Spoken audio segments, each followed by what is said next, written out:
Welcome back to Living from the Inside Out, Life in the Spiritual Lane. My name's Anne Marie, and I'm here today with a wonderful guest, Christine, who works in organizational development and has recently relocated to Abu Dhabi. So thrilled to have Christine with us here today. Thanks, Anne-Marie. It's great to be here. So glad to have you with us. Christine, I want to start off by picking up a thread of a conversation that we had on our last episode, a conversation with Mara, where she talked about a lot of great things, but one of the things that she talked about was around, am I being part of the solution? Am I creating a more peaceful world? And how that really had to start with ourselves, and that learning the practice of self-compassion, that learning the habit maybe of self-soothing was such a critical place to start. And so I wanted to pick up that thread with you and talk a little bit about soothing the self, self-compassion, and the role that that has played for you in your spiritual journey. It's a great question, Anne-Marie. And I think maybe foremost to just reflect on what does it really mean to self-soothe. And on my own spiritual journey, to self-soothe means that it is only myself who can take full responsibility for soothing myself or navigating through some of my inner challenges or turmoil that we face in daily life. To self-soothe means that I don't need to depend on others to make me feel better. And with that, there's a deep sense of inner power that comes through that self-soothing. It doesn't mean that I can't ask for help from friends or speak openly with others. But to self-soothe means that I recognize and have faith in myself, that I'm equipped with all the inner resources to help me navigate through maybe it's disappointment, or maybe it's fear, or even confusion. So again, to self-soothe is to have this firm understanding and realization that just by turning inwards, I could find all the solutions to help me navigate through any of those internal challenges that I might be facing as an individual, more specifically as a soul. And I feel that's the first step to really create a more soothing world, if we can say that, right? Where everyone is able to take responsibility for one's own feelings and emotions, and not place this dependency or even expectation on the outside world or others to fix or soothe them. Right, because that is when we're living, from the outside, when we're living in, an external life, that is where we look. We look to others. We expect others to help, others to have the answer, others to have the balm that's going to help us settle. So this is a very significant shift. But tell me a little bit more about, it's not that I won't ask others, because we aren't closed systems. It's not just us. We're meant to be in community. So how does that work, and where do you find the sustenance to be able to do that, to be able to turn inwards and draw on those inner resources? So, Anne-Marie, I think I caught most of the question. The internet was just a little bit unstable, so the internet needs to be soothed just a little bit. But if I captured a little bit what you said, and I had a feeling the conversation would go this way, but what I heard you say, and please let me know if there's some other pieces that I missed, that it's not about not asking for help. We're not closed systems, correct? That's right. Mm-hmm. And, you raised something so powerful because, in the, corporate world or even society, and especially around a leadership development, we talk a lot about, there's power in being vulnerable. There's power to be in front of people and say, I'm not having a good day. I really need some help and some support here.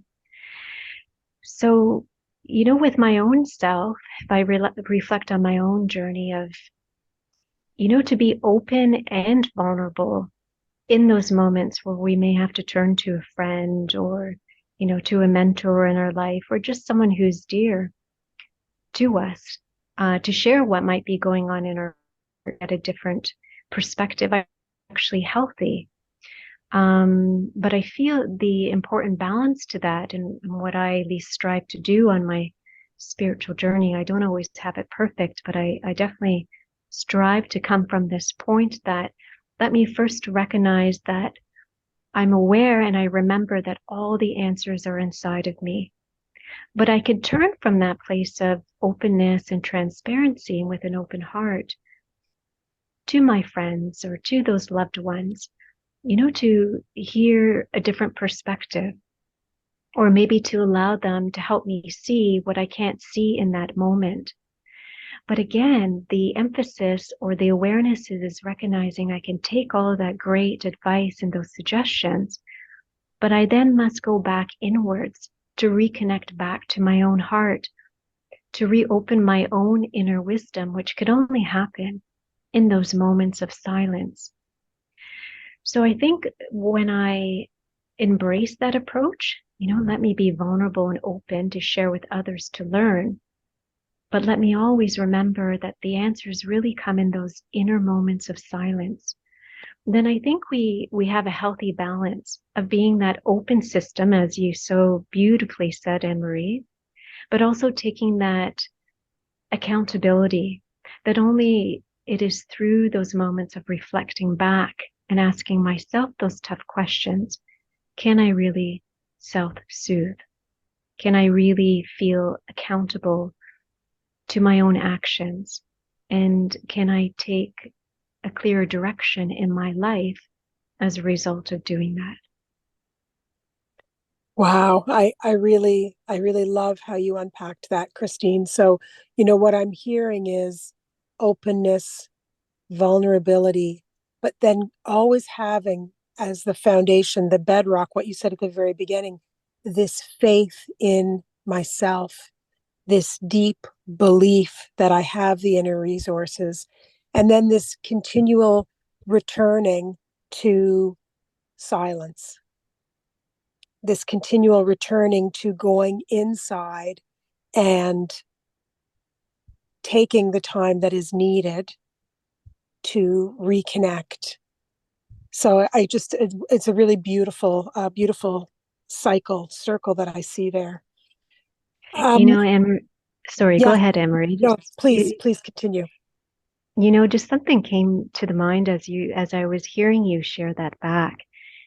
And we don't necessarily have to be a mother in this birth to understand this. And obviously, those who have been mothers or parents would definitely understand this from a practical lens.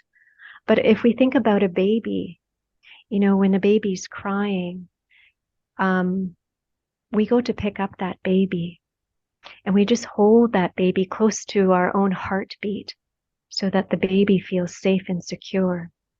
And it made me think about how we really need to do that for ourselves on a daily basis, is to come back to the core of our being and just give ourselves that space to, hold ourselves, to reassure ourselves that we're safe.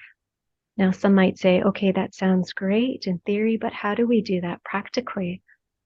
And I feel, from my own practice, it's really having that loving yet disciplined time early in the morning to just, really turn inwards, to feel my own heartbeat, to feel the own core of my soul. But then also to really connect to that loving, unconditional energy um, that is within me, but also outside of me that I could turn to really feel like that innocent child and reconnect back to that purity that is within all of us. And that really, fosters that sense of security that we're all looking for. Yeah, what I really hear there is, when we talk about self-soothing, I think it can sound, vague and ethereal, hard to pin down. But what I hear there is, well, it's like soothing a baby, as you gave the example. There actually has to be a time, and it has to be done. So it's not something Mm-hmm. that you just talk about or think about. There has to be an investment of time and energy in that moment for the soothing to come. um Mm-hmm. yeah, so I think that's really lovely. And what a beautiful way of capturing uh what meditation can be like, right? So not the impression that many have, which is, closing your eyes and trying not to have thoughts, but no, actually spending loving time with oneself, Mm. putting And you loving say, energy into oneself. yeah, and you say that so well. And Marine, it's also making me think, those who are on any spiritual journey, yes, we want to set that time, whether it be in the morning and in addition in the evening, how we start and close our day with those moments to self-soothe, as we've been discussing, those moments to go inwards, to feel the true eternal secure one that I've always been. But then also practically, we know we live in a busy world. So how do we go about even self-soothing, as we're walking to the office or as we're looking after our family or we're, having to navigate through maybe a difficult conversation. So you're also inviting me to think as well, how do we do that not only in those beginning and ending moments of our day, but also throughout our day, I think is key as well. Mm-hmm. Mm-hmm. And how would you answer that? Well, I can just think about, a few days ago where I was having a difficult conversation and it was bringing up a lot of, different feelings inside of myself. I can feel fear come up with a feeling of insecurity about the self. And just in those moments, I could remember just making an intentional shift in my mind to say, let me just take a moment to pause before I share my next words. Let me take a moment to go inwards. And even I would do this little self checking with myself, like my wiser, higher self would be talking to that, maybe that vulnerable child inside, just saying, you're okay. Everything's all right. I'm here for you. And it doesn't take much, I noticed, if it's just coming from really a sincere and intentional place. That moment to pause, we can just regain clarity again, feel a sense of balance, feel that feeling of security, and then come into action, which I did in that case. Or walking in the evening, am I taking that time to really be even intentional with my feet walking on the ground and bringing my thoughts back to saying even positive things to myself? We can call these affirmations or mantras. Um, but I feel that there's many little practical things we can do throughout our day to self-soothe. And it's just a matter of finding, which one resonates for each individual. That's great. Christine, I want to ask one more thing before we go. And that's, I know that you've just given an example from your daily life, which is so helpful. I feel practical examples really help bring these ideas. They just make them so much clearer, so much more, I think, accessible. So I'm just going to talk for a second now about a big move that you made recently. You've moved to a completely new country, I think, with probably not very many people that you know in that country. And I just wanted to ask, if I may, how you've accessed some self-soothing, uh, over the course of that journey, over the course of that transition, how has that helped you acclimatize to an entirely new country and an entirely new culture? A great question. I'm still trying to figure that one out, Anne-Marie. But I think foremost, the first thing that comes to mind, and I could remember, my self-talk, from the time I made the decision to get onto the plane to come here, and definitely lots of unknowns happening, yet just a feeling, within this soul, within my heart that I needed to follow through on. And I remember the self-talk when fear would come, I would say to myself, you can't fail. You could only gain. Even on the outside, if it might look like failure to others, it's impossible.